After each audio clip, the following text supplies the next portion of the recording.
welcome back to our Bad Batch coverage for season 3 of the Bad Batch. We're starting today to talk about the last third of the Bad Batch season 3, and we're going to talk about episodes 10 and 11, double episode this morning or last night, depending on where you are. And we're going to touch on everything that happened in these episodes. So, of course, spoilers for those of you who haven't watched. Make sure you watch the episodes, come back and join us. You could probably watch the episodes and join us before the stream is even over. So make sure you do that. We're going to be going for about an hour to an hour and a half here, depending on the conversations at hand. And that means send in your chats. Send them in to the chat right now. Let us know your thoughts, your questions you might have about the episodes, your comments, your reviews about episodes 10 and 11, as well as your predictions for what the final third of the entire Bad Batch show will be about. Where are we going in the last few episodes of this show, as this show did have a bit of a turning point here in these two episodes for quite a few characters, but especially the plot around Omega. So send all that stuff into the chat. If you'd like to support us via super chat, that would greatly be appreciated. We always appreciate the support, but that is up to you. And it does send your questions to the top of the queue, so we will get to them, make sure we answer them before the stream is over. So again, like I said, we're going to be going for about an hour to an hour and a half, depending on the discussion we have here. But we do always start out these streams with our review of the episode for those of you who want to know our specific thoughts on this week's episode. So I'm going to pass it over to you, Sanak. But we had two episodes this week. We had Identity Crisis. We had Point of No Return. Two very different episodes this week. Not really what we were expecting. If you watch our predictions, we tried to tie the two together. There wasn't much to tie the two together. I think a couple of weeks ago I said that I expected us to have an Emerie Karr episode at some point, or some type of Tantus episode, some update for Tantus in the vein of season 2 and 1, where we'd go back to Crosshair's perspective. But I did not expect it to be this double episode week. So we had that episode to start, and then we had, of course, the Pabu episode that we were expecting, the raid on Pabu by the Empire. What'd you think of these 2 weeks episodes? What'd you think of the way they grouped these two episodes together? And how did you enjoy this week's episodes of the Bad Batch? Yeah, I mean, if I could get like the criticism out of the way, it is the feeling that these are very disjointed episodes, because the first one is like an Emerie Karr solo episode. She's essentially dealing with the repercussions of whatever nature relationship that she had with Omega, and like whatever she tolerated before Omega's escape. And now she's in the Nala Se position. She's now fully embedded into Project Necromancer. It's a dark title for something that is relatively more sterile than it is, uh, you know, anything too crazy, I would say. Like, yeah, I know it is a dark concept, but we have sort of seen these youngling kidnappings. We have seen subjugation already. We've seen a little bit more of like overtly dark things happen. This is just more of like, why children? How is it happening to them? Why can't we show them even a little bit about like care if we're gonna have to go through with this? And I don't know, like I thought, like, relatively speaking, from Hemlock, this was like calm from him. I was expecting something a little bit more nefarious, and there are obviously some things, the hints of like a possible like Phase Zero Dark Trooper or something with his schematics when he's talking to Tarkin. But that first episode is more moody than it is outright like terrifying to me or like disturbing. Like it there is that growing sense of like, once we finally do see something go wrong, past just like that kid trying to make his escape, then we're gonna see like a switch flip, and then we're gonna be like, oh man, like it is horrible. Right? Like right now, it's horrible because we know like it's what it's building towards. Eventually, this technology, this whole practice of like taking midichlorians and using them for these experiments will eventually result in strand cast. It will result in cloning, will result in Palpatine's dreams coming sort of alive in the Rise of Skywalker, sort of alive in the form of Snoke. So we know there's darker intentions way in the future, but as it is right now, it's not like they're not necessarily telling us like, oh hey, like these kids are going to be like disposed of if they like react and do something wrong. So far they've been like it's not great that like they made that escape, but we'll just put him in isolation. Like that, it sucks. But I wouldn't say it was like as disturbing as like people were trying to make it out to be. Like these two episodes when they're hyping it up. Like I know the Kiners were like, "Oh my god, like it's so horrible" and all that with their memes and everything that they've been doing, uh, essentially like every week now. But I thought the second episode was where it was like, okay, like now we're finally getting a lot more payoff and connections back to season two. We finally got Pabu and the family, like I think her name is Lisa, who's friends with Omega. That was nice to see her and her uncle slash father. I don't remember the relationship there. The mayor, like these are characters that I felt like would have really benefited us last week because it would have been really nice to see them, like, have a little bit more life on Pabu than necessarily just show up in this episode where the invasion happens. And don't get me wrong, the CX clone, CX2, like, he was great. He brought it, right? It was insane, it was intense. I did appreciate all that, but I just felt like these two episodes didn't really work the same way as like the double episodes from a couple weeks back because there was some real connective tissue there. There was some real buildup from the Clone Wars. You're using the old Tet Monastery, using the imagery that we'd already seen before, and then creating a new story. What the next steps of the history in the future? Here it was like, okay, like we have to get back to Tantus at some point. We got that episode. Okay, now we have to deal with the fact that Assad said this is not very safe. Here we go. Like we picked up again from where we were essentially at the end of episode 7 with the CX2 clone alive, ready to chase after them still. Um, it was good. I really enjoyed it, and I think the sadness of the second episode comes from the Crosshair and the Omega dynamic being so good, so much trust being built, so much like belief in each other. Uh, I don't think I noticed him shaking his hand at any point. Like I think he was very like ready to make that shot, and then to see X's ship just gets away. And I think Omega at the end is like confident that they've managed to put that second tracking beacon on the ship, and there won't be any issues. I don't think it's like she's hidden a second one on her that she was like, oh fine, you got me, but she's got one in her shoe or something. I think she truly did believe that Crosshair would ensure that like this risky plan of hers would work out, and it doesn't seem like it has, unfortunately.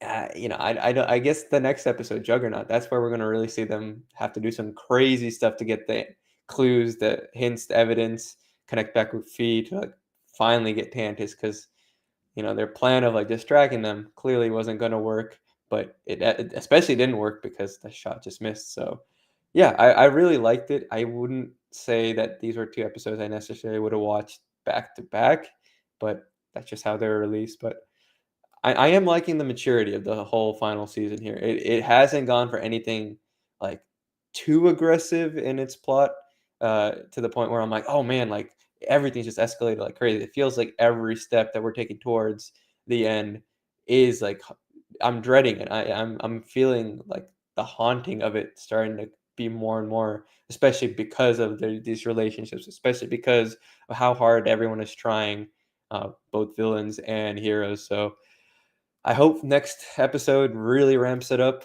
to what we've been saying for the last few weeks. But as far as like good plot and characterization, I thought this was pretty solid. I think in the nature of the linear style of storytelling they've gone for this season, it's also come with a slow build approach, which is different than what we're used to with the Bad Batch, where we've kind of been accustomed to in season 1 and 2 having episodes that generally are filler, or if you want to call them not filler, character building episodes.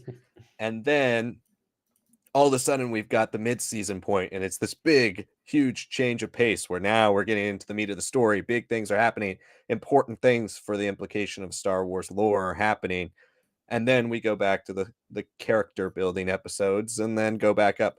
This season hasn't done that. We've had a steady progression in this entire season towards the end game. And so in that way, I think there was a little bit of disappointment with the content of this week's episodes not being game changing because the way I am used to looking at the Bad Batch. But overall, they were two great episodes. And so I thought I really enjoyed them. But I agree in the sense that you didn't need to pair these two together. Like, I think, again, I said 2 weeks ago in the predictions before the Ventress episode that I think we're going to get an Emerie Karr episode and going back to Tantus. And I do think it should have been last week's episode. I think that would have stood fine on its own. And then you could have had the nice Ventress pair with the Pabu raid, and those could have been together. And it would have made for a more cohesive double episode that was about the same topic, the same way we got with episodes 6 and 7. That doesn't diminish the fact that these were two really strong episodes with great character building. We're working towards the end, which is very exciting because from what everybody's been talking about this week, the rumors of the press who have seen the last few episodes before the finale have all been saying it gets so dark and it's so good. And you do see the start of that here. The Tantus Vault was not something I was expecting. I was not expecting it to be a prison for a bunch of Force sensitives. They do allude to the fact that there are more Force sensitives that they have or have disposed of who don't have a midichlorian count that's this high, as high as the ones that are there for testing. And in that way it is dark, and there's a big vault. There's a lot of things around those corners, and I'd like to see more of what is there because frankly, I was hoping it had a bit more to do with cloning, uh, because that's what the show is about. But I did find it a dark twist. I was not expecting the tone and the direction they went to for this episode. And anytime you deal with with this type of topic, it's hard to watch, and it does add a level of gravity, especially for the viewer, that makes it uh, more so a massive plot point for us to go rescue these kids, right? It's not just the clones out there now. Now there's force sensitive kids who are trapped on Tantus who we've got to rescue. And I think that makes the stakes even higher. Also, love seeing Cad Bane back, one of my favorite bounty hunters. So definitely want to see more of him. I think this was our only appearance, but it was cool seeing him back, and I enjoyed that. But overall, yeah, I thought it was two really good episodes. And the funny thing is, we're gonna review, this whole season, right? We'll get to the finale, and we didn't do a score for Ahsoka, I don't think, because it was live. We're doing these lives. But if you guys want us to do a score out of 5 or whatever for Bad Batch season 3 and then maybe the Bad Batch as a whole, eventually we'll do that. And I feel like, every time we watch an episode of the Bad Batch season 3, they're solid episodes. They're like 3.5s, 4s, sometimes 3s. They've all been really good. Nothing mediocre or bad. But then we're going to get to the end of the season and it's going to be so strong, and all of the episodes are going to felt so nicely paced together to the build of the finale that I think the score for the season might be higher than the mean score of what in my head I've been thinking about each episode, because I've enjoyed this season. I look forward to it every week, but it's not necessarily had anything that's mind blowing yet. And then when we get to the finale, I feel like it's going to be so worth the ride that I think we're going to be pretty excited by the time it all wraps up here. But we do have to remember that the Bad Batch has been a character centric show. And I think this double episode week really reminds you of that. As big as the stakes have gotten at times in this season and in the Bad Batch as a whole, it's shrunk down in this double episode compared to last double episode. Now we've gone away from, Wolf and the other clones and Teth and connecting back to the Clone Wars and all these things happening from across the clone space. So now it's shrunk back down to Bad Batch versus Hemlock. And then you have the Emerie Karr character right in there as kind of a middle ground piece, somebody who's going to probably turn to their side and help them out. And in a way, I'm trying to prepare myself for the inevitability that this show could end with just it being about these characters and not about the clone rebellion, even though at times the show really does want us to think it is. So those were my thoughts on the episode. We're going to get to your guys' chat here right now. So send in your chats. Again, make sure you send them in. We will answer them to the best of our ability until we end the stream, which will be about an hour to an hour and a half, depending on the pace of our conversation here. So it does really rely on you guys to send in your chats so that we can discuss the Bad Batch here. Any other Star Wars related topic or anything you'd like to send in the chat as well, if there's news or something, this is your time to do so as well. This is an open Q&A for you all, so make sure you're sending in those chats. And if you're watching right now, we do have more people watching than have liked the video. Make sure you like the video, helps us out a lot with the algorithm. So like the video. If you're new, subscribe. We do this every single week at 7 p.m. Pacific. All right, let's look at the chat here right now. UberDB says, wow, pretty great dark episodes and will only get darker. Yeah, it does seem that way from all the reactions that are out there, but looking forward to the future here. Yeah, UberDB. it's it's dark and knowing that like nobody necessarily did anything horrible this episode. Nobody did necessarily anything wrong. Everyone tried their best from the hero side. Everyone from the villains are kind of tempering things that are to come, but we know it's going to be a big clash, and we won't have like a idiot of a droid like Toto to keep our spirits up, right? Like it's not going to get lighter from here. No. This is the way. Says, what's up, guys? Cavalry has arrived. Thanks for joining us. This is the way. Colton Smith says the CX clone has been a high spot in this season. Need more of them. The Bad Batch feels like an adult animated show. It does have pretty Yeah. adult themes, especially this season. It's gone towards that direction. I mean, one of the things we didn't even really discuss and is not even that big of it. I did feel like the last episode, not to get on a new high horse, but like the last episode, it did suffer a bit in pacing, in my opinion, Yeah. because you have Wrecker who's almost killed, right? We take him into hiding with the kid clones that we see from the beginning of the show. And that's not really ever touched on again for the rest of the episode. Then you have Crosshair and Omega doing their own thing. Then you have Hunter, who I don't even know what he was really doing. He was trying to, to take out some guys up top. I mean, this is a cool scene, but there was just so many things going on in this episode, and it also felt it was a couple of minutes shorter, I believe, than the previous episode. So it just seemed like a lot happened in a little bit of time. It really could have maybe used 2 episodes to drag out, or depending on whatever the next episode might be, maybe it would have been better to have next week be the double episode. We'll see, depending on what next week is, but it just seemed like there were a lot of things hanging at the end of this episode where by the time it wrapped up, I was more surprised that it was already over. Whereas the Emerie Karr episode, I felt like was perfectly paced. Yeah, and that's the thing, right? This moody, almost like minimal dialogue scenes in this season have been what's really carried a lot of these stronger episodes. So in previous seasons, right, the last two, I would say the second episode, Point of No Return, would have been like, oh, that's the one that would be like, that's the high point. But yeah, I mean, I'd say I like the Emery Carr one a little bit more just because of the quiet, like despondence, the darkness that's looming, all those things. And it's always good to know a little bit more about what's going on, how Hemlock is interacting with other players and the like, right? It's really cool to see all those things. But it is atypical from what we've seen in the first two seasons. So I agree in that sense. It's different, but I am liking how different it is. I will say the ending, like you said, it feels like it implies that I think the next episode is Juggernaut.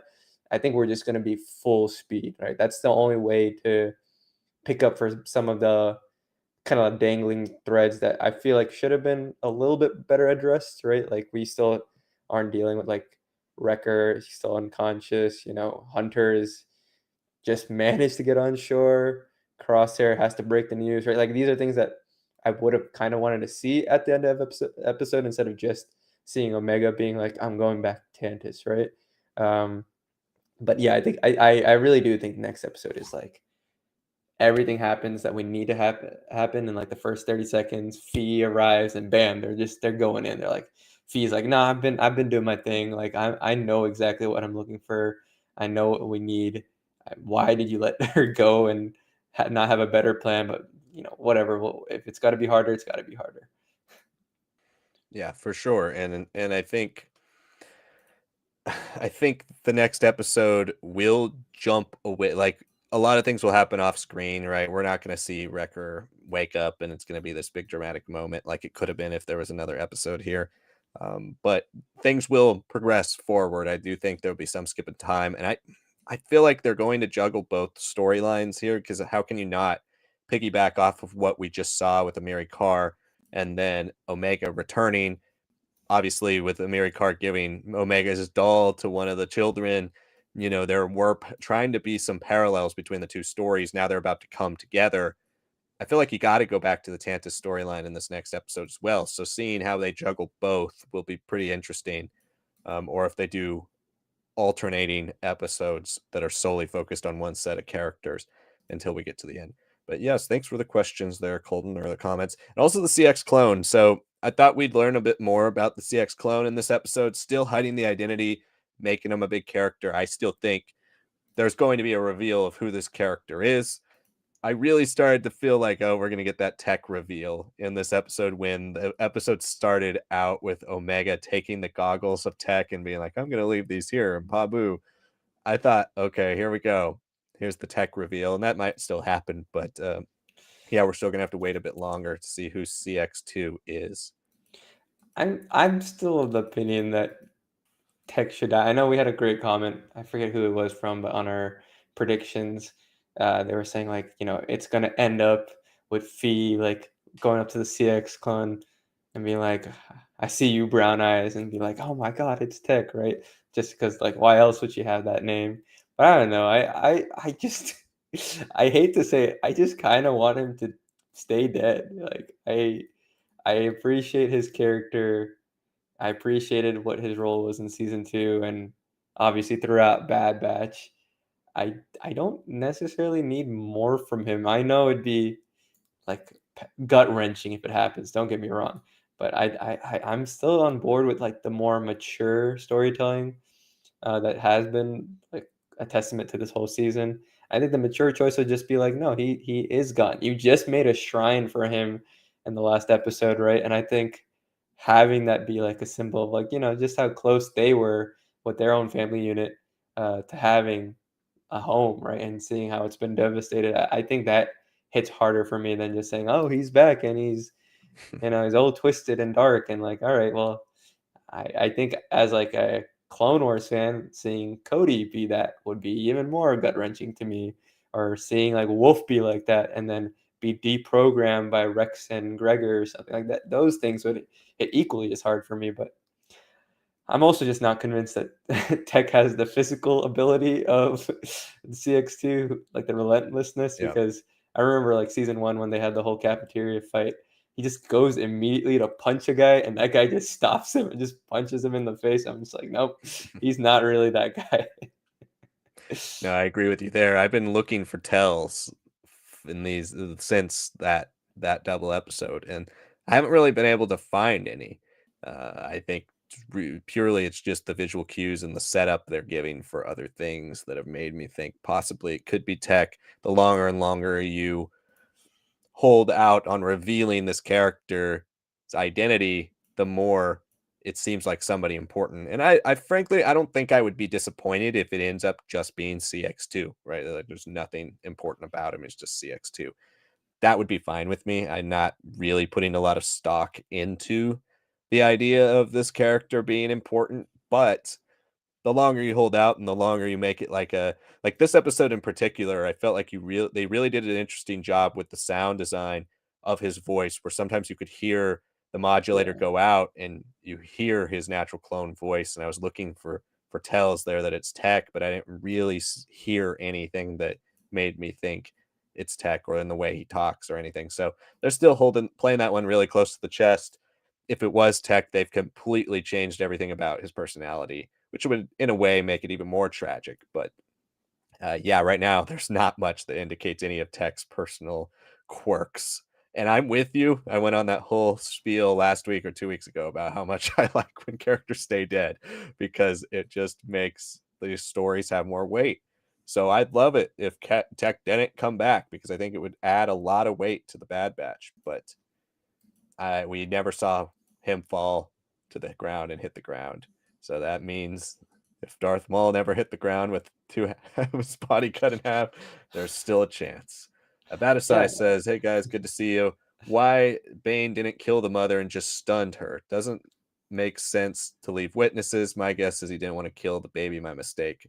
I assume there are more tragic stories related to the force sensitive kids out there." Well, thanks for your comment, Batasai. Yeah. And so for me, the Bad Batch and Rebels particularly have driven me crazy with the stunning, because like sometimes they shoot people, sometimes they stun people. It's so inconsistent what happens.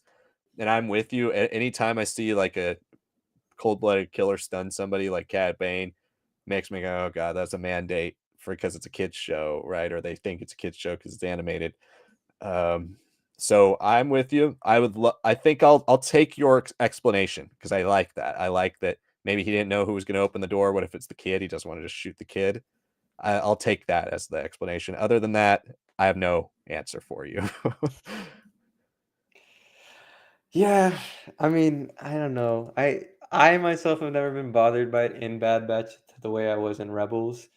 I also wasn't bothered by it in Clone Wars either, so I'm not like the guy to be like, "Oh, I understand your point," because it isn't really a thing for me. It's like something that I consider for a second, and I'm like, "Yeah, well, I'm already moving on to what's happening." And of course, Toto is one of my favorite idiot droids of all time. So I just was distracted by him the moment he came on screen. So it wasn't really a thought for me. I I don't know. I like what you're saying, Batasai. I don't know. There's the whole thing of like I think the more darker thing in some ways would be like, all right, well, yeah, you got the kid now. You know that they're force sensitive. It'd be very interesting if the Empire goes back off screen and like kind of tests these different species and all that to see genetically are they more predisposed for M counts. And, like I really don't think the Jedi Order just has a catalog of like, oh, these like Trandoshans are a lot less, but Wookiees are a lot more, and Deveronians, yeah, they're somewhere in the middle. I don't think it's really been like that, but for someone like a Hemlock who needs to know this information, who is trying to like get every possible combination, and these kids that he's gone hasn't been good enough. The, a twisted possibility for me is like, yeah, leave the parents alone, and then almost like force them to have more children or just mix together their blood and make crazy mutant stuff. Like that stuff you can't show obviously on a PG animated show, but if they ever explore that in a book or something, I think that'd be a great way for like explaining like, yeah, the parents aren't dead because they have a more like terrible fate that's more short-lived, right? But maybe the empire's like, yeah, let's take what they got, put in someone else, and or like, oh, this parent has like some forced latency. Let's put like this other species blood and see if it amplifies them, and instead it's like horribly mutates them and kills them. I think that'd be a great way of like saying like, yeah, they want to maximize their use of their specimens. It's just that the children are the ones that they're more gentle with because it's like, well, we need to make sure that nothing riles them up and they're accidentally out of commission. The parents we don't care for, so we can go a little bit more extreme when the time comes. That's the only thing I could really think of as like a headcanon way of like dealing with it. But it's really just because of the TV rating. Yeah, that's the main reason for sure. And I can understand Omega stunning people, right? She's a kid. They don't want to give that message that, yeah, hey, if you go shoot people, right? Like, but yeah, it doesn't make sense. I understood at the beginning when the Bad Batch were stunning clones, right? Yeah. That made sense. But now we've had the Bad Batch fighting clones, and sometimes they're shooting at them, sometimes they're stunning them, sometimes they're, doing other breaking their arms. Like it's all over the place. So I'm with you. It's just the rating. It's because it would be a very violent way to just somebody opens the door and just shoot them. That would be pretty violent. So I think it's purely for that rating.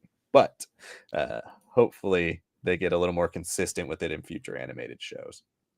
So next we have Avi Aki who says Grogu should be in Tantus.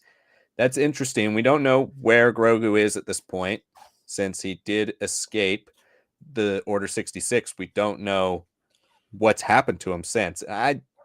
don't think that's a story the Bad Batch will touch on. That's something that's going to be saved for whatever Jon Favreau is working on, whether it's in The Mandalorian Grogu or for future movies or shows for The Mandalorian and the adventures of Din Djarin and Grogu. But if he was around, you would think he would be a target for people to go after if he is indeed, not safe currently. So um, that's that. It's a tough one too because theoretically he's on Naboo, right? Right. I guess, hiding in plain sight. You can make that argument the same way Luke is on Tatooine without his name being changed. Um, but I guess there's also the question of like, is he really indicative of that species aging? Right, like 50 years old, but he's still like a 4 or 5 year old developmentally, right? Like he's not really gone too far ahead in his growth as a character yet. He is still like a plot device more often than he is like genuinely his own character. We don't know what the mysteries of Keller and Beck are because we need more reasons to see Ahmed Best, right? So I'm excited for whenever that gets picked up in whatever format that is.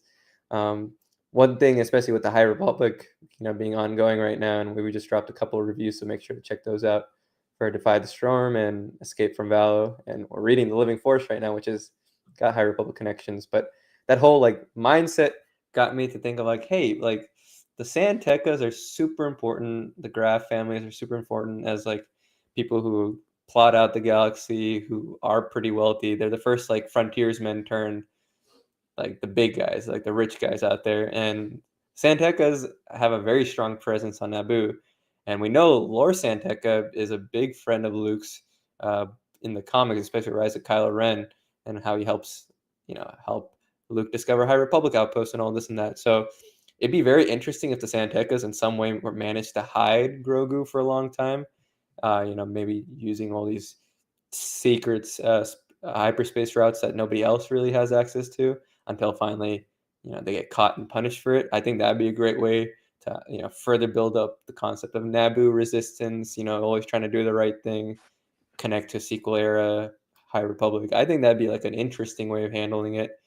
But then that raises the question: are they just keeping him in carbonite and like putting him on like a sleeper ship, jumping between points every year or something? I don't know, but there's a lot of possibilities knowing that he's left on a J type Naboo ship, right? So very excited for his future because his backstory is still going like kind of step by step, very iterative still.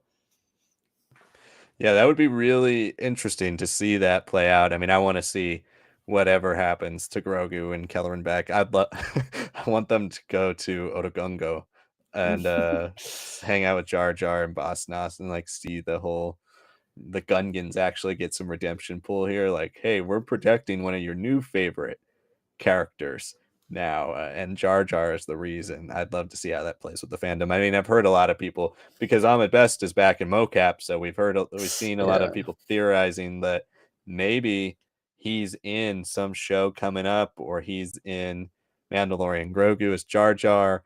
We'll see what happens there, but yeah, I'd love there to be some kind of connection and redemption for Keller and Beck and Jar Jar in the same series. We have a super chat from David Fieldson. Thank you so much for sending in your super chat and always supporting the channel. We really appreciate you as a part of this community. David Fieldson says, love these episodes. Enjoy your channel. What was Nala Say implying when she asked Emerie, don't you, when Emerie said she didn't have that kind of power? Well, thanks again so much for your question, David. And that whole conversation was one that I found really fascinating. I mean, in a lot of ways, I think there are a lot of really interesting things you might be able to pull or theorize from that conversation. And for me, one of the things that seemed like it was there was tension there. And I don't think it was just tension of you betrayed the empire and I'm an imperial, but now I'm having second thoughts like you seem to have been having. I think the tension there seems almost like Emerie Karr was created before Omega, and she was kind of Nala Se's pet. She was the one that Nala Se protected and cared about. And then when Omega came around and was better, maybe better genetically, or better attuned to midichlorians or whatever they were using Omega to test, they kind of discarded Emerie Karr and said, you go over here and you work in the science division. Omega's our new female clone we care about. And that, I felt like there was a lot of tension there, and it seemed like the conversation was going that way.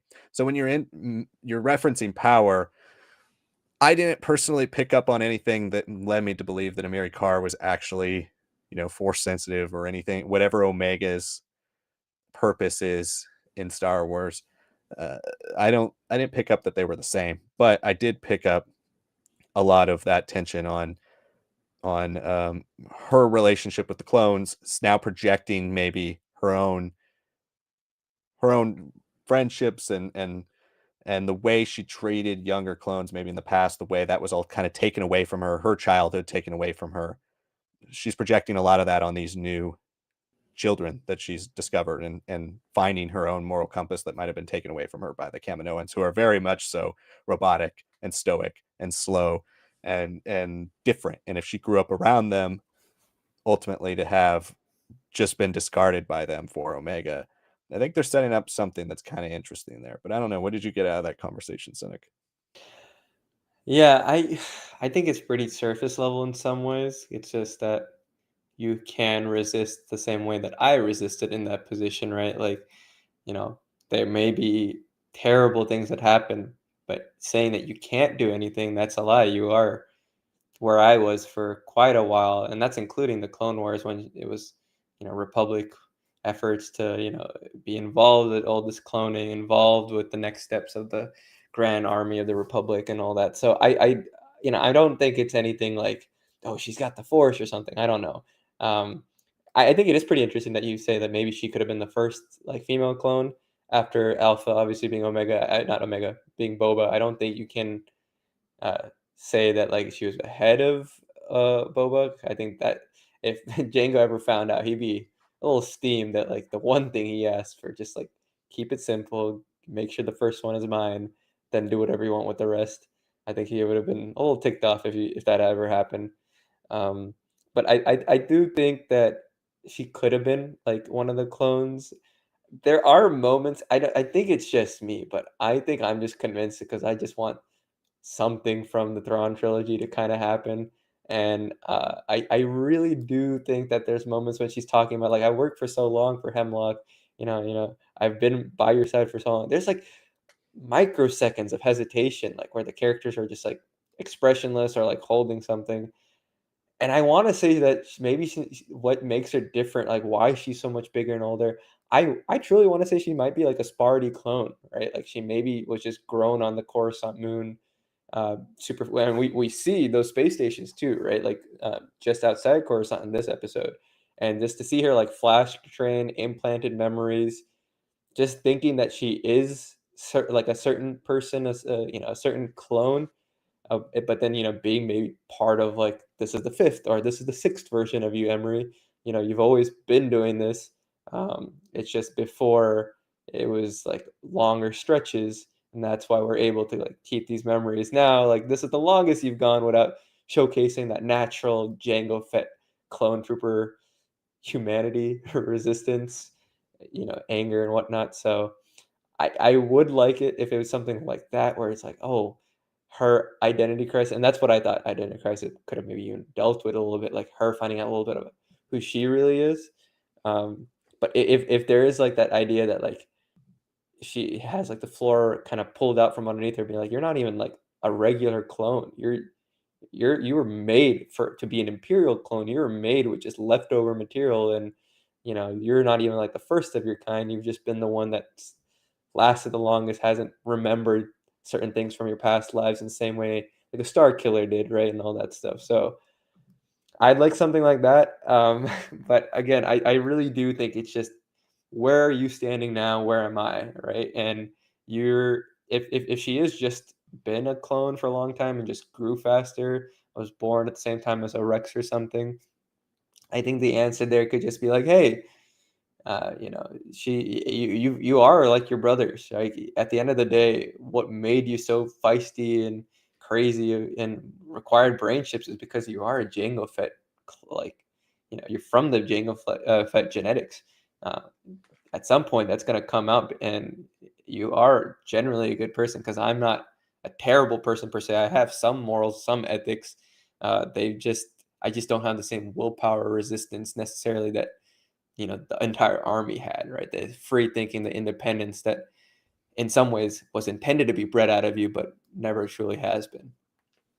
I'd love RT cloning to come back, and I thought in this episode we were going to get a little nod to it right at the beginning when Hemlock was messing with something up in his office, and then he comes down. There was kind of a cylinder-looking thing there, and I thought, hey, okay, we're finally going to get a little reference to what's going on in the vault here.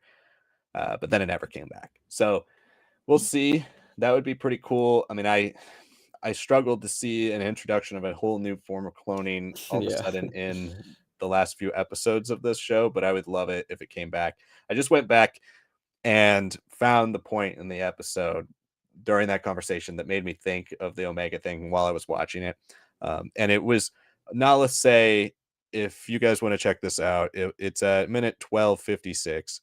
Nala say, Emerie Karr basically is like, hey, uh, you, I've been to the vault, and Onala says like, oh, you've seen the specimens, and Emerie Karr says, yeah, they're just children, just like I was. And so that was the line to me that was like kind of her throwing it back in Nalase's face and being like, yeah, they're just kids, and now we're experimenting on them like you experimented on me. That's kind of the way I took it when I first watched it. So that'll be an interesting scene to see how it plays out. And I'll say the Kaminoans have been one of the most fascinating parts of this entire show, and one of the most underrated parts of this entire show the whole time. And it's one that almost frustratingly we don't go back to enough. Like, I really want to see what's going on with all these Kaminoans and what is their role in the future of the Star Wars galaxy, because obviously they still have a senator. Like, there's so many things around this culture that still is prominent in the galaxy, but yet we don't really ever see their perspective in a show about clones. So hopefully whatever the next show is, if it does deal with clones as well, we get more stuff about the Kaminoans. It would be even interesting to have like a Kaminoan novel or something about the history and origins of the Kaminoans or early days cloning. Maybe a Nalase novel. I mean, I don't know how much really you could do with that, but it'd be a story that I'd be interested in. Maybe a short story or something like that. Anyway, back to the chat here. We have Batasai says, the bigger the darkness, the tragedy, the cruelty, the bigger the satisfaction of the victory, the payoff of hope and trust and happiness. And I agree with that. That's why I want somebody like Tech to stay dead. It's just it just adds a whole new layer to the journey towards the end, especially in TV. I think that's something that sometimes movie studios have a hard time figuring out, right?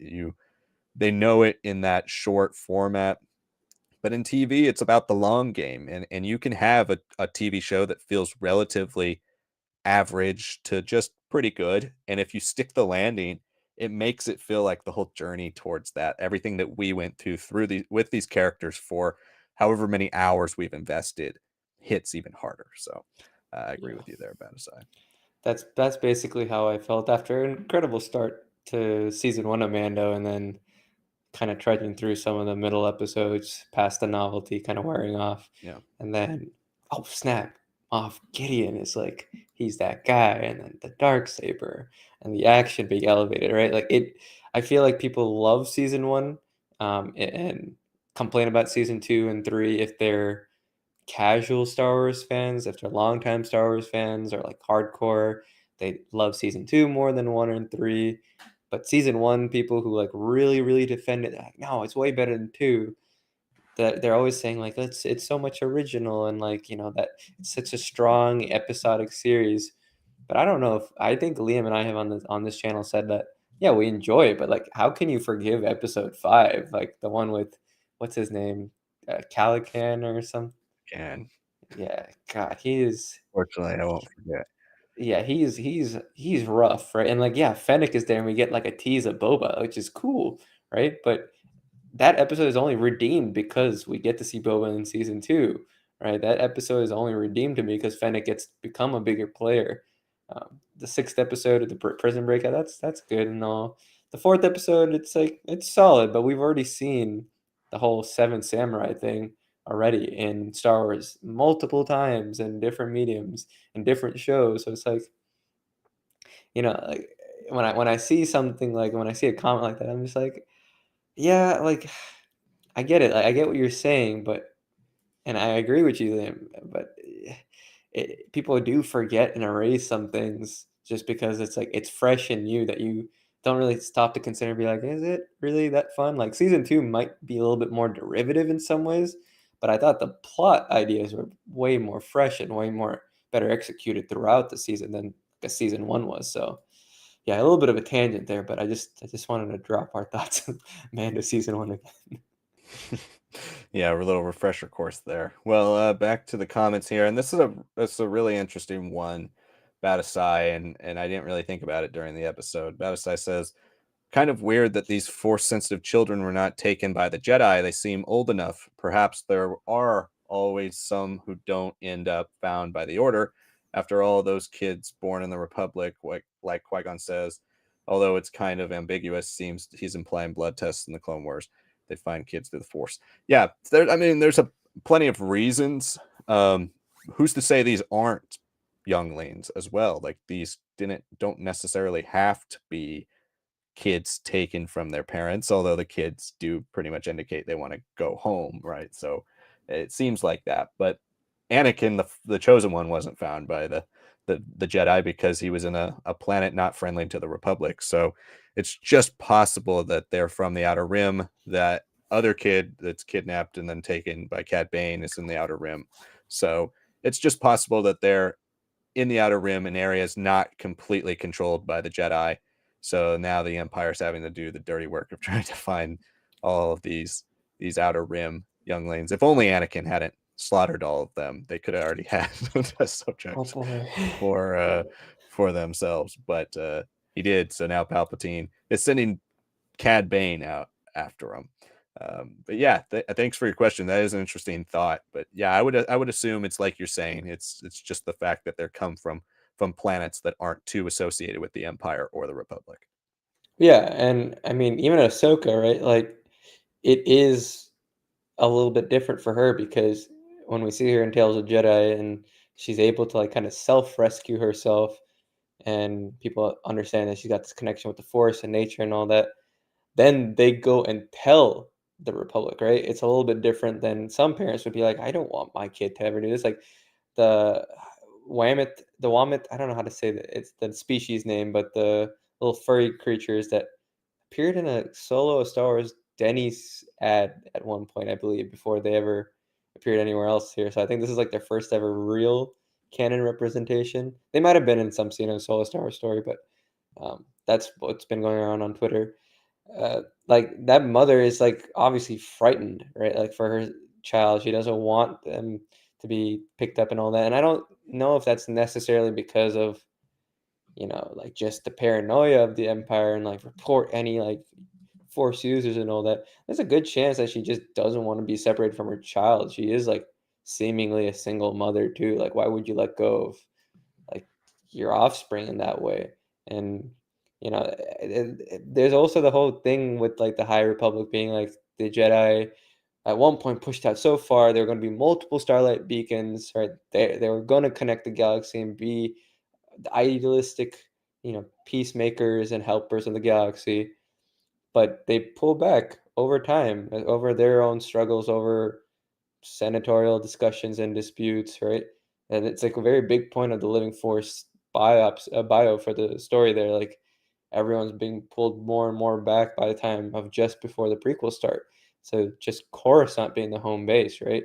Um, there's like a little canonical reason for that happening, why kids in the Outer Rim aren't being discovered.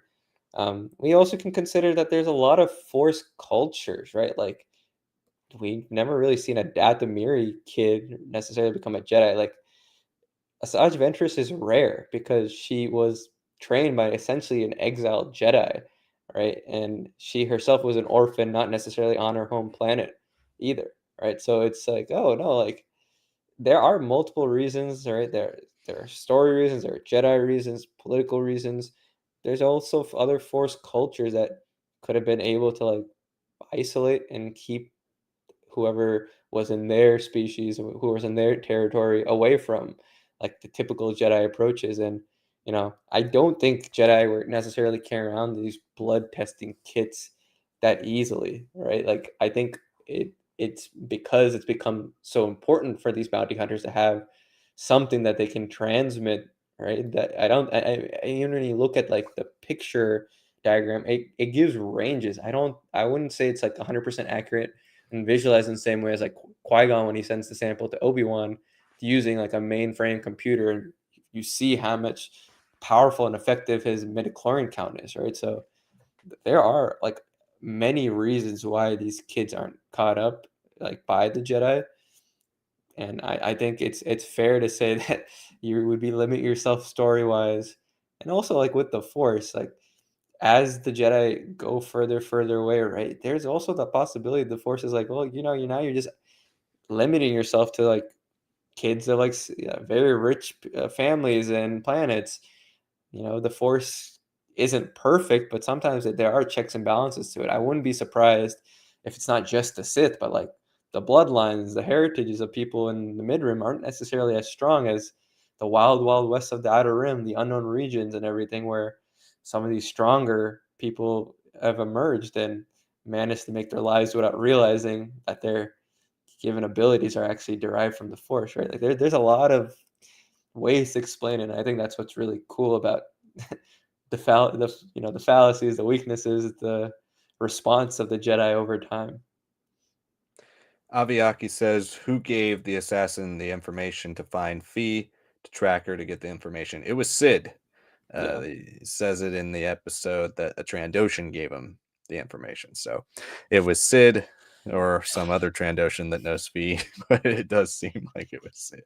just more reasons to hate her, man. I Yep. If we see her again, yeah, she's got it coming for her. That's all I'm gonna say. Yeah, the Bad Batch are not going to be too happy. Yeah. UperDB says, Star Wars Instagram accidentally showed a TV spot of CX clone taking his helmet off in next week's episode, then quickly deleted it. I haven't heard about that, but I guess that's a good thing. Yeah, um, I want to see if anyone actually saved it though, because I'm definitely someone who likes to see spoilers a little early because I can't help myself. yeah, I don't like to see spoilers early. Just another thing with CX too. Like, I was studying the design of his armor and stuff too. Um, but yeah, I'm looking for some like tech hints. But he did look like he had like the little like thing on the back of his head like Echo does. Um, but Yeah, obviously I don't think it's Echo. So uh but other than that, there were like no real giveaways on his helmet. He even has the crosshair antenna thing that you see, on Boba Fett's helmet and Rex and all that. What if, like, here's just a random theory. What if we talked about Sparty cloning. What if he's kind of been flash trained, whoever CX2 is, to be all of the Bad Batch basically in one? That would be the Bad Batch are basically X-Men ripoffs in a lot of way. origins. Like this would be basically like that, yeah, that like typical superhero villain. I mean, not dead. I don't want to go full Deadpool and X-Men Origins, but like, yeah, basically just make an Amazo from DC if you Yeah, want to, where he's able to, or a Taskmaster, where he's like able to learn all his enemies' combat styles and have all those skills. Like he's a sniper, he's got um, technical abilities because he's hacking into things. Maybe he just has all the Bad Batch skills. That could be another thing they could do with CX2. yeah. He's just gonna grab someone and just like hurl them like 20 feet in there and be like, "Oh man, he's got wrecker abilities too." It's like, and then he Yeah, starts he like can steal. sniffing the air. He's like, "I sense something." Like, what? How do you know this? Maybe we'll see. He's like hunting Hunter. That would be interesting. That'd Uh, be wild. Yeah. Battlestar says, "I thought that was an attack on Pab. That the I thought that the attack on Pabu should have been more aggressive and destructive. I was fine with it. I mean, I wanted to see it fall, in a more dramatic way, just to put more weight and dramatic heft on what the Bad Batch have to do next. but the Empire isn't necessarily usually a force that just comes in and blows things up, especially when they're trying to find somebody, a fugitive hidden in the city. They don't want to accidentally kill that person. So it makes more sense for them to just overwhelm somewhere with their military might and then go door by door. That's usually what we see the Empire doing more so than just blowing something up. So I was okay with it. Yeah, I agree. Nothing else to add there. Colton Smith says, unrelated question. I found myself enjoying Star Wars audiobooks over reading the books. Just curious how you all feel about Star Wars books versus audiobooks. Listening to Bloodline right now, which is great so far. I love the Bloodline audiobook. I've always been a pretty big audiobook guy. I love audiobooks, and one of my favorite ways to read it is to actually read the book with the book in front of you and listen to the audio book so that you have the sound effects and stuff, like, so you get a little bit of both. You have something to focus on and you have the sound effects over the years. So we're pretty clear about this in every review we do of new Star Wars books, but when it comes to adult novel Star Wars books, for the new release canon, we do get review copies from Lucasfilm and Del Rey Del Rey. Audio so that we can get our review out to you guys as soon as we can. So we've mostly become audiobook listeners when it comes to the new stuff, but so that has enhanced, I guess, how much audio I listen to without any book in front of me. But yeah, I love audiobooks, and I've always wanted to make like an audiobook. I made that book video way back in 2022 about how to collect Star Wars books. I'd be interested in making like an audiobook video on the different narrators and all of that. I've always thought that was an interesting video, but I just figured there wasn't much of an audience for it. But if you want that, let me know. Yeah, I mean, I was more of a book purist guy for sure. Um, it would have been nice if like Del Rey sent one of us at least the book copy and the other one the audio or something. Um, but I guess being a two-person channel made it a little harder, and we're not massive or anything to be like, oh man, these guys need to have everything lined up. Like we're no Star Wars Explained. We won't get everything day one like that. But we're trying to get there soon one day. But I will say I was always a book purist. I always wanted to hold something, and I had an attempt in for like a year or so where I was like, I'm gonna read ebooks right off of my Nuke reader from Barnes and Noble or like my Amazon Kindle, uh, not like the uh, black and white one, but just like one of their tablets. I just can't get into it, right? I can't get into reading books like that where I can't feel the sensation or feel the heft of it, especially like fantasy books, right? Like I want to feel like I'm reading like a tome or like some runes or something in that way. Like I want to see the yellow aging, I want to smell it, I want to feel like I am part of something older, right? When it comes to Star Wars, I'm not much of a stickler, but there is that nostalgic sense for me when I used to go, and I'm a person who definitely uses the library a lot as a resource in my life. I've always like gone to the library, and whether it be the school library or my local libraries, to read Star Wars books. And seeing over the years people stamping their names or like when it was checked out and all that, like that always added to the experience for me. That's not how libraries are anymore, right? We were probably kids when that was already starting to be phased out. So it it's not something that I necessarily have to be stuck to, but I have too many good memories of it. And like used book sales for like, or is where I got my first two Star Wars book, the first Jedi Academy book and the second Corellia trilogy book, right? And that's I used to just reread those constantly too, right? So when they offered us audiobooks, I was a little like hesitant, right? And I had heard some here and there, and I know for a fact some of the young adult ones over, especially during COVID, were just really bad. Like just not the Mark Thompson narration, just low quality, zero effects or anything. It just didn't feel worth it, right, in those cases. But the adult novels have been great. For the most part, they've been really awesome, and I think what's gotten me a little bit more accustomed is the audio dramas that are like full fledged productions. Once I realized that like Yeah, I listen to Star Wars music. I can sometimes just listen to an episode or the movie of Star Wars and, relive it through my head. Once I kind of like made the connection, like I can just do that now. Imagine these characters, maybe look up some concept art beforehand, like with the High Republic, how expansive it is as like an initiative. They have art for a lot of their characters before you even read about them. Like the Battle of Jeddah audio drama, it's so good to me because there's so many characters, but there's also so much art. There's already Jeddah from Rogue One. I can picture a lot of these things happening, and the effects are so good so that I was immersed. So once like the audio dramas were starting to give given to us, that's when I was like, yeah, I know, I can dig the audiobooks. And I think the fact that I'm not like flipping through a digital screen, it's just I'm hearing it. I'm keeping it simple the same way it's simple to open a book and read it. I think that's what made it work for me.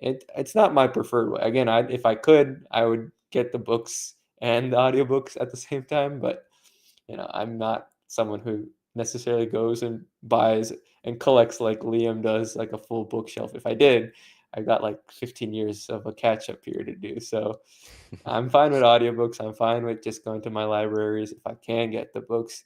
But for reviews, the audiobooks have been really great for us because sometimes they're a little slow, right? And it keeps us motivated, like, hey, let's put 1.5 or maybe 2.0 in this section, get through it. And then, if I need to, I can go back and check a chapter. So there are some advantages for sure. Yeah, I'm a full on times speed guy at this point with how many Yeah. audiobooks I've listened to. Sometimes I Yeah. even go up to 2.2 to 2.5, depending on like Mark Thompson. I know that guy's voice like the back of my hand, like Yeah. I know all his characters and the way all his characters talk.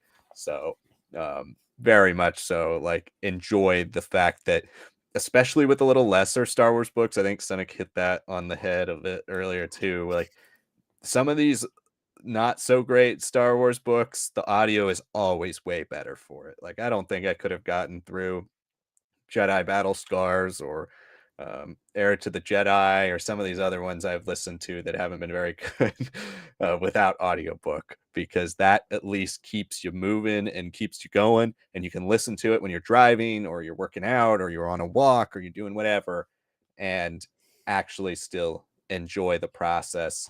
And for me, like I'm so used to that I don't really miss anything. Like I feel like I get it as maybe not as 100% perfect as if I actually was sitting there reading it with the audio like I try to do with some of my more anticipated Star Wars books or some of my favorite Star Wars books. But um, it's I'm pretty close because I'm well over 50 audiobooks I think I've ever listened to. So Yeah. Yeah. it's yeah, they're good. So definitely check them out. Check more out, Colton, if you're interested. There are some great ones out there. And the top narrators you do want to look for, or usually when it comes to Star Wars audiobooks, are Mark Thompson and Jonathan Davis. They're the two best. They also sound quite similar. Jonathan Davis hasn't done too much in canon, but he has done the Bane trilogy, and so some of the early canon stuff. Like I think he did Catalyst, the Rogue One book. Mark Thompson's done every Thrawn book in canon and Legends. So and all the High Republic books. So yeah, you can't go wrong with either of those narrators, even if the stories aren't the best. So definitely check those out. All right, where were we here? This is the way. Said, did you guys notice that Wolf wasn't in the attack on Pabu? Do you think he is locked up in Tantus and will help Omega / Emerie escape? Can't imagine we don't see him again. I think Wolf is in that nebulous position of like, we'll use him when we want to. Hopefully, it's the finale type of thing. Like Cody, where's Cody? We haven't seen Cody at all. If Cody's not CX2, then is Cody locked up somewhere? But I don't think it's odd for Wolf not to be involved in the attack on Pabu. I'd have to pull out my galactic atlas to see where exactly Pabu is located in relation to Teth.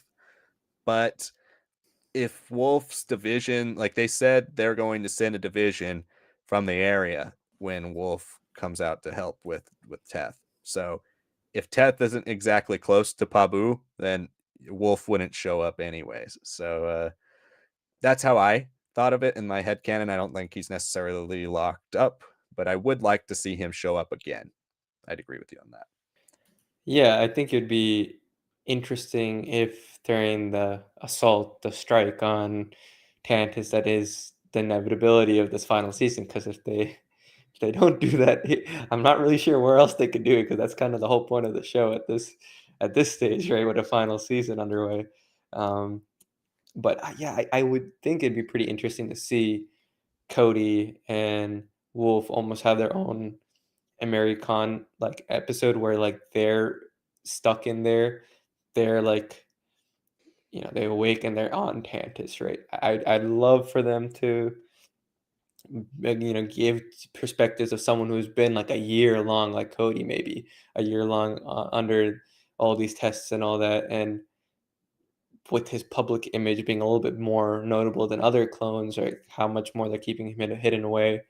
Same way with Commander Wolf, right? Like I want to see Wolf kind of come in and be like, "This is like a box of horrors that I'm stepping into, that I'm awaking into," and if Cody dies, but Wolf lives through that episode and then kind of takes his place, that would be an easy way to like break the man, right? Like, oh my god, if this hero, this guy that has been around for everything, couldn't withstand it, right? Like, I'm no better. Like, I've got my issues, or I thought I was doing the right thing, but I was doing it even for even longer per se, right? Like, I could definitely see that, and I'd say ultimately, even if we don't see Cody again in this show, if he's not CX2, if he's got a future past this show, and it's just Wolf being on Tantus and being freed, but having been subjugated for so long, like, being stumbled upon by the Bad Batch, and you just see him in the middle of the experimentations, like whatever, if he's like attached to some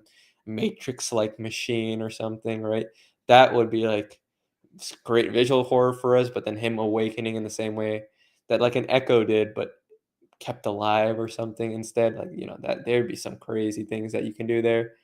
um, he's not really someone who gets like modified the same way Echo does. So I think whatever does happen to him it would be more like psychological breaks at this point, because he doesn't really seem to have any like physical weaknesses like, compared to Gregor or Rex in Rebels. So I think Hemlock kind of going into more and more of like the Nazi symbolism around him, the Nazi scientists, the Japanese scientists, World War II, and how they like broke their prisoners. He would be a great exploration of that. Moving on to the next question, Badasai says, I also think Tech should be the CX clone. His personality is totally gone and beyond repair, but the body is used by the Empire, more cruel that way, which I think fits for the dark times.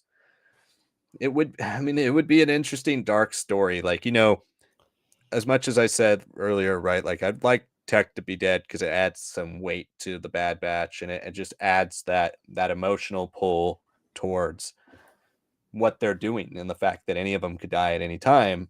It's also, basically, if Tech's personality is ripped out of CX2 and he is CX2, he's basically dead as well. Like, it's almost worse than dying.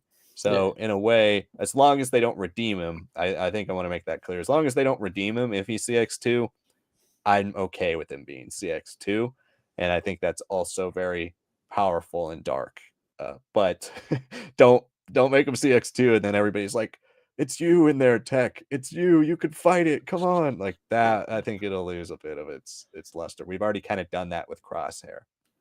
right. And what made that so effective for Crosshair is like, no, it's not the brain chip that's making me do it. I got that removed a while back, right? And there's always like the theories that we had, like when the Venator engine kind of comes alive and like burns him, right? We're like, maybe that'll fix his chip and causes change. And it's like, no, like I'm doing these killings like on free trial and everything because I wanted to, right?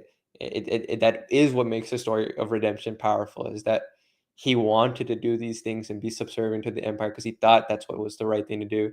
And then he saw it through his own eyes. He saw it through his experience. He saw it through his Reg brothers that he at one point mocked so heavily in the Bad Batch arc of the Clone Wars, to then, you know, be willing to kill an Imperial officer for Mayday because of what Mayday helped him recognize the bond that they had, right? Like, yeah, that is what makes it great for him as a character.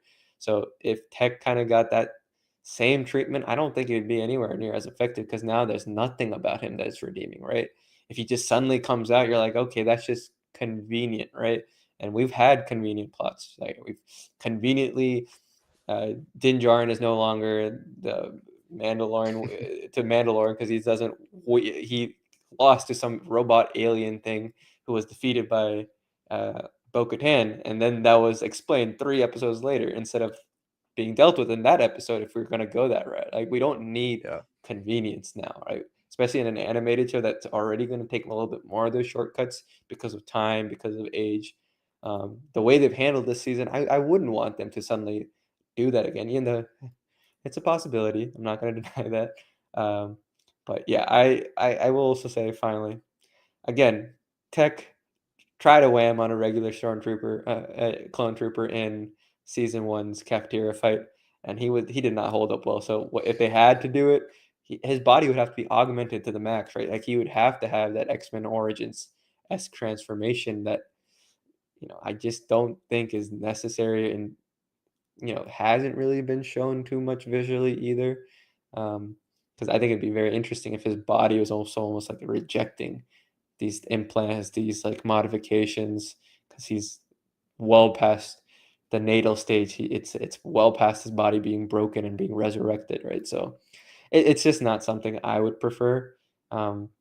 Because I think at the physical levels, I don't think Tech is really your template. That's for sure. Batasai says, "What's the deal with Tarkin at this point? They refer to him as governor, but I think first season he was admiral. Military ranking in the chess changes to the one of Moff. Kind of confusing. I think Tarkin, the title governor for Tarkin has always been a bit more ceremonial because he became governor of his planet before he became governor of like the sector, like we see in A New Hope. Before he became like a legit imperial governor, he was a governor even during the times of the Republic within his planet. So like Tarkin has that he's always chosen to go by that title rather than Grand Moff.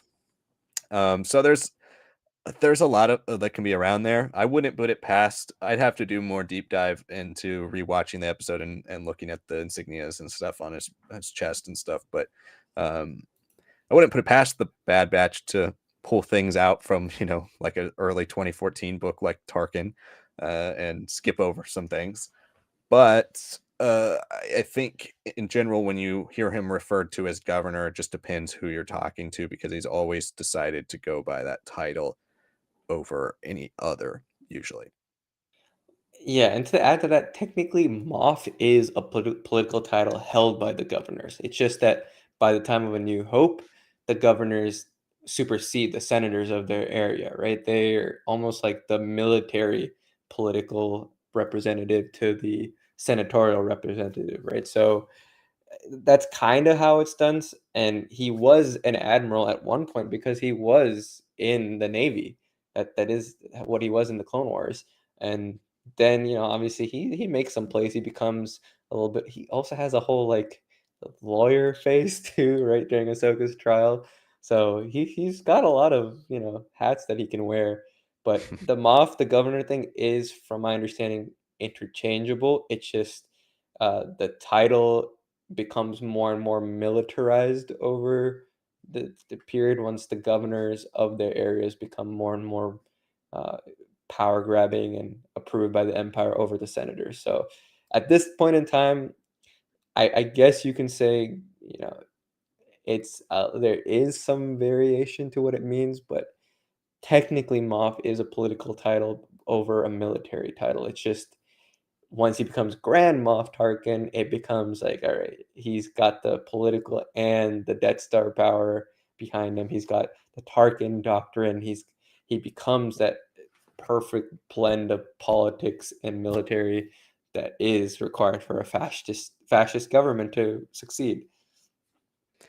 Well, we've reached about an hour 15, so we're going to go for another 15, 20 minutes here. Again, send in your last few questions or comments or your reviews or whatever you'd like to talk about here in the chat. And if you want to make sure we get to them, you're welcome to send in a super chat. It helps out the channel. We always appreciate the support. But send that into the chat if you have any more questions or comments about this week's episode of The Bad Batch. And enjoy the last 15, 20 minutes of our conversation. All right, back to This Is the Way, who says, I think everyone wants Tech to be dead. The writers have to be careful because they have done too many teases now. And if it isn't important, they will be forever known for their incomplete arc or tease. See, I disagree in the sense that they've done too many teases for CX2 so far. Like I said earlier, I'm cool with CX2 just being CX2. I know they've come out and said, "Oh, it's its own character," right? I mean, everybody they always do that. It's they will never spoil it. So take that with a grain of salt until we see the finale. But I'm okay with it being CX2. I don't think it's too much tease because I don't feel like they've really teased anything. It's just the only thing that they have done with CX2 is make him important out of nowhere. And I think that's what's leading a lot of us to think he's somebody important. But in my opinion, I don't think it needs to be Tech, and I don't think it needs to be anybody important. It's, I do agree with you that they're setting themselves up for failure with the fan base. Not necessarily me, and maybe not necessarily you, Cynic, but they're setting themselves up for people to get themselves hyped up over predicting things, which is the nature of TV, right? We've seen this play out so many times in Marvel and Star Wars shows in the Disney Plus era, where we're all talking about predictions and what could this mean, what, and that's just, I think creators nowadays need to be aware of that. It's not something that they have to cater to, right? I don't think they have to cater to fan theories or stuff online. In fact, they shouldn't, because then we'd all know what the endings are or or the twists. But they got to be aware of the fact that the online culture around conversing about things that are going to be teased out or talked about in your shows, especially in pop culture shows, is such a big thing nowadays in today's world of the internet and YouTube, like we're a part of, that you can't throw lines out there and then just completely ignore them anymore. You've got to know that everything you do with your show has a purpose. Otherwise, you're setting yourself up for possible backlash. But I don't think CX2 is personally in that range. But what do you think about that? Yeah, I mean, I feel like the only teases that we've gotten from him are that like him and Crosshair have shared an experience. They've shared these trials and tribulations and potentially like modifications to the programming of some sorts, right? I don't see it as like, it's been Tech, right? Like I think at this point, with how many episodes the CX clone has been in and how effective the CX clone has been, we should have seen some telltale sign. Like a very easy visual cue that they could have done that not many people would have had to necessarily pick up on is how Tech flies a ship, right? He's a very skilled, like, pilot, right? He comes in, but then he also does like a little bit of like a little extra, a little bit of a swerve, right? When he lands and does things like that. That's not what the CX clone does, right? But you could have been like, everything's been stripped away from him. Subconsciously, he's still doing that, right? And that could have been something, if you're paying attention, oh, that's our sign. But really, I don't see anything. I don't see anything other than him just talking about like, this is what we are. Don't deny it, Crosshair. Like you could have been one of us. That's the only real thing we've gotten. Again, I don't think Tech is the right template for making this uber powerful clone. But I do think he could be maybe a point 0.5 version over the other CXs, because from that little diagram that was on Hemlock's data pad, it feels like there's like another evolution that's supposedly going to be happening, right? They're not just mixing these blood samples and everything because, oh, we're going to make Emperor Palpatine clones. It's no, it's like they're trying to put it into other clones that they've experimented on and tortured and done all these things to, and then they become DCX clones. I think this guy might have, like someone was saying in the chat, maybe a little bit of a brain implant. He's got a couple extra technological things, and I guess you could say, oh, that's Tech, but I would say that's more Echo than Tech. Tech is more of like a genius than he is a technologist per se, right? It's just it happens to be his nickname. So yeah, I don't agree, unfortunately. and I think any visual clue you could have had would have come by now. The only things that we're what seemingly like they're prepping us to is that he's like the bridge to whatever is that intended finals version. Maybe it's Dark Trooper Phase Zero or something like that when it's still humans, right? And it would make a lot of sense to connect to Mandalorian because the Dark Troopers there are well received. Why not talk about how like they're saying, oh, the final weakness was removed from the design, the human component, right? But maybe we deal with that human weakness here by creating what is and going to be in the phase zero, and maybe CX has that arc in that way that he can be kind of put down because there is something that is still a true clone about him or something. But he doesn't necessarily have to be like a notable clone that we know about. Well, Toy Darian Dan sent in a super chat. Thank you so much for your support for our channel. Says great questions and discussion. Appreciate all the insight. Keep up the great work. Really appreciate that, Toy Darian. Thank you so much for sending that in. Back up to the chat as well. We have Batasai who said, "Oh, that was a conversation we touched on earlier." Skip down here. Travis says, "Hello, guys. How's it going?" Hi, Travis. How are you doing tonight?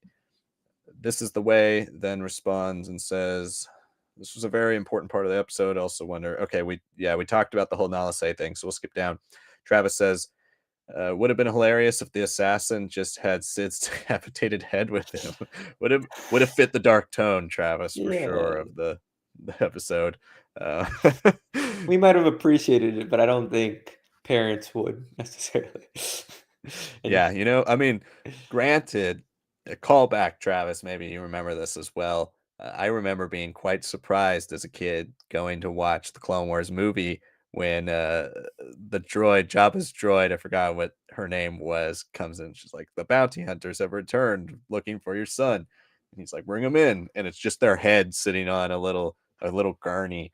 Uh, yeah, that would have been an interesting callback. I remember being like, "Whoa." Even back when that movie was more kid friendly than the show ended up being. It was started up here, season 1 and 2, kind of. Season 1 dropped the kid friendliness. It was more kid friendly than the movie, but then season 2 brought it back up, and then it kept going up and up and up. But yeah, that would have been an interesting callback. Uh, this is the way it says Sid is the worst. Bad news though. I think she's going to be in the next episode. I, I wouldn't be surprised if we're done with Sid because she's been in every season, but hopefully it's a one and done if she is in the next episode. yeah. I mean, if she is like the one they have to break out of in the Juggernaut episode from wherever she is, because she has all this brokerage information and all that. Why not? I just hope that everybody kind of lines up like that scene in Airplane where they just like bunt, punch, and kick and hit that lady for screaming, right? I kind of want that with Sid. Be like, you did this. You ruined our lives. You deserve at least like one comeuppance from everybody. This is the way it says. All I gotta say is that there are other female scientists in the facility that makes me think that they were also failed clones, but it is a reach. I think I think it's a reach in the sense that, they're trying to put so much emphasis on how important Emerie and Omega are. I think that's the only thing that's a reach about it. It doesn't necessarily, there's still so many clones obviously working on Tantus that season 2 would have liked us to believe, I think, that most of the clones on Tantus who weren't commandos were directly involved in the CX project or whatever Palpatine was working on in the vault, which now we know has something to do with force sensitive children. But I think now with how many clones we've seen that are on Tantus, right? It wouldn't be shocking if there were female clones that were created with their purpose being bred for science versus male clones were created in the purpose of being bred for war, like they say in Attack of the Clones, right? Like that wouldn't be that surprising. So I don't know if it's completely an out there theory. This is the way, but I think it's a reach as of now because we haven't seen any of the other female clones. If there were some, and Omega and Amiri are set up to be something kind of special. Yeah, no, I agree. Like there is a potential, but I don't know if there is time or any real interest of dealing with that either as a concept. Travis says, "Has there been talk of Sid being in the next episode? I don't want to see her redeemed by the end, or I do want to see her redeemed by then." This is the way it Oh, says, "No, but if you watch the first trailer, when Wrecker is on the tank truck, it looks like he is carrying someone with a brown dress, and it could be Sid if you slow it down." Well, that is going to be the next episode, so we will see next week if that yeah. is if it is the case. Sid getting redemption before other characters is something I'm not too happy about, but I think the situation demands it. I don't know if redemption's the right word for her, but forced to help the Bad Batch first change, maybe. Yeah. That aside, says we still don't have resolution about Lama Su or Senator Ornfree Ta, for that matter. If I remember correctly, the show itself recognized he survived the headshot. Don't tell me Ben Solo can't go back. Um, uh, I'm not quite sure what you mean by the last part about Ben Solo. Um, but as for Lamasu, I thought he was dead. We had the whole video about thinking he was dead, and then he showed up last season. So um, he's out there somewhere. I would love to see him touchdown again. With Nalase, with maybe we get Ton Wee back one day. It's just let's touch on the Kaminoans. Let's talk about them. Let's see what happens to them. I think that's an interesting storyline, but I don't know if the show's going back to it. Yeah, kind of dealing with extinction of a species while you're focused on the clones and the Empire as it's being kind of really started up. Not really a main focus. There's hints of it, like what they've been doing, right? In season one, like the tanks on the random planet with all these other clone species and all that. There's hints that like they've had a little bit crazy times with their cloning, but this is the cloning of old cloning projects, and it's been their downfall. Travis says when Orn Free Talk got shot, it felt like someone came into the animation studio and said, "Wait, guys, he has to be alive for Lords of the Sith," so they had to add a line that he's alive. Yeah, Yeah. it would be it would be really sad if they decided to respect Orn Free Ta's appearance in Lords of the Sith instead of Ventress's appearance in Dark Disciple. Yeah, Uh, there again, we're on the tightrope, guys, and hopefully the tightrope is answered sooner than later because it's kind of hard to balance for this long. and it is a little more concerning even this week. We haven't talked about Ventress at all, but it to me is a little more concerning that we had 2 more episodes this week and not a single one featured Ventress. So, Yeah. what's her role in the rest of the season? We only have a few episodes left. I'm getting a little nervous that we just brought her back just to have her back, but we'll see. Always keeping an open mind. Travis also says, "I just watched it, and you're right. Pretty sure that's Sid. All right. Well, we'll take you guys' word for it, and we'll be ready to talk about Sid next week." Uh, You're so disappointed. yeah, I mean, I figured she's coming back when they mentioned her in this episode, Yeah. but yeah. Uh, Travis, this might be the last one we get to. Travis says in Rogue One, we see those tanks being used as prisoner transports. In the trailer, that's what they appear to be taking Sid from. Perhaps her and the people of Pabu are being taken to prison colony. That's interesting. I think that's an interesting idea. Very well could be the case that that's what we're going for here in this next episode. So I don't think you're off there at all, really. The only thing I'd push back against is that there's a lot of weaponry on that thing. Like the one in Rogue One, I don't think is got like 80 missiles prepared in the same way that the one that we've seen in the trailer has. So I think it makes more sense that it's still involved in a more of a military installation than necessarily like a prison institution.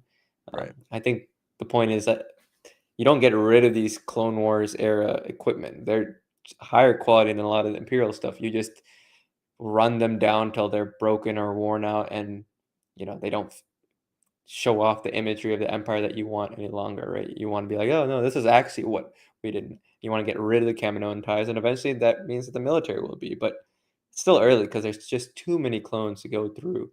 They haven't aged yet, right? It's gonna take a little longer. Plus, like, why do they need Sid, right? Like, they're breaking Sid out of prison. What's she gonna offer them, right? Like, she knew the location of Pabu, or she knew that Fee knew the location of Pabu. That was her use to CX2, but what's her use to the Bad Batch? She doesn't know anything about Tantus. So I got a great unless they answer to just that. She's the okay. guardian of Tantus. That's what it is. She's the new Juris Sabaoth. Oh god. Yeah. I mean, yeah, they could BS their way into something, right? About like, oh yeah, Sid knows all these people who know about Tantus, and we'll see. But yeah, I don't know what her role actually would be in helping the Bad Batch whatsoever. So we'll see, but that's going to wrap it up for our stream tonight. Thank you again to everybody who's joined us for this episode, talking about the Bad Batch episodes 10 and 11 of season 3. Make sure you join us again next week, Wednesday, 7 p.m. Pacific time. We're going to be talking about episode 12 as we begin our 3-week march to the finale of the entire show of the Bad Wow. Batch with episode 15. It's almost here. I can't believe it. 12, 13, 14, and then 15, which we were talking about off screen before we started recording, that they still haven't confirmed that 15's an extra long episode, even though there were 16 episodes in season 1 and season 2. So hopefully it is an extra long episode, or we're just going to get into it here soon. We're going to start really getting into the weeds of our assault on Tantus. And I'm looking forward to that no matter what it is. Make sure you like the video if you haven't.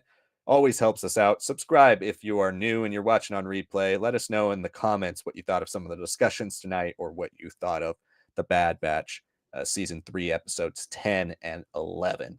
Thank you so much, everybody. Stay tuned for predictions later next week, Monday. Will always be predictions, so keep an eye out for that, as well as the rest of the great content on the channel, including the polls and the shorts. Thanks so much for watching, everybody. We will see you next week. Good night.